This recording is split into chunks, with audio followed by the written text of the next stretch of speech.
خوردش میکنیم به این صورت خورد میکنیم که یه همچی خمیری به وجود میاد و این خمیر که به وجود اومد بعد یه مقدار هم ما سیب زمینی خورد کردیم که سیب زمینیامون به این اندازه است، یعنی یکسان این سیب زمینی ها خورد شده. خب El picadillo Okay. se hace ahí, اوکی. en el mortero. آها.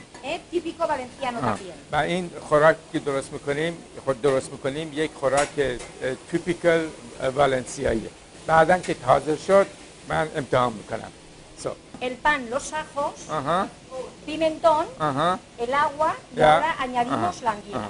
خب اینجا آب و یک مقدار فلفل و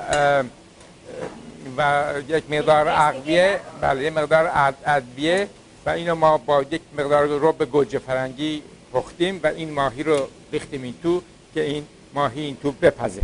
بعد این سیب زمینی رو اضافه میکنیم حتما.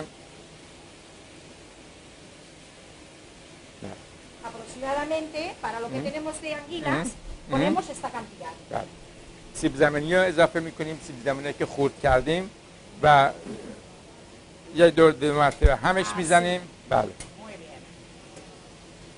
و اینطور که من فکر میکنم این یک مثل یک خوراکی میمونه که مثل سوپ خواهد بود. La sal. بله.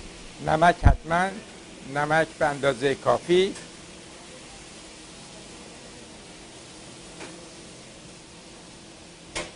Hay que ponerle suficiente sal porque la anguila es muy sosa de sabor. Entonces, al agregarle la sal, altera un poco el sabor y es cuando le da el puntito ese, el sentidito del gusto. Sí. و بله ما روغن زیتون مصرف میکنیم و باید این خوراک یه ذره خوش نمک باشه، یعنی نمکش باید یه ذره زیادتر از معمولی باشه.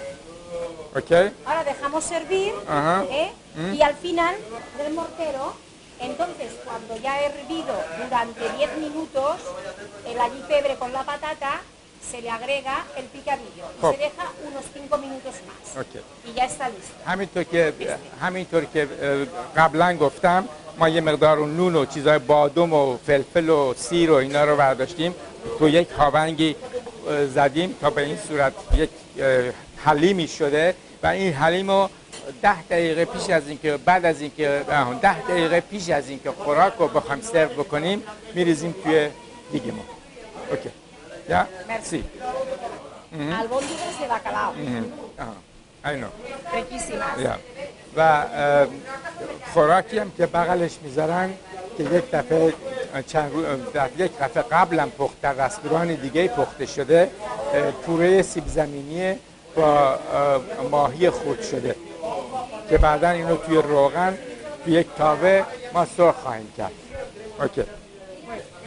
اینو به صورت این پوره رو به صورت کروکت درست کردن که اینو با یک مقدار ادویه و پوره سیب زمینی و ماهی ریز شده اینو ما تو اون روغن داغ شده بعداً سرخ میکنیم.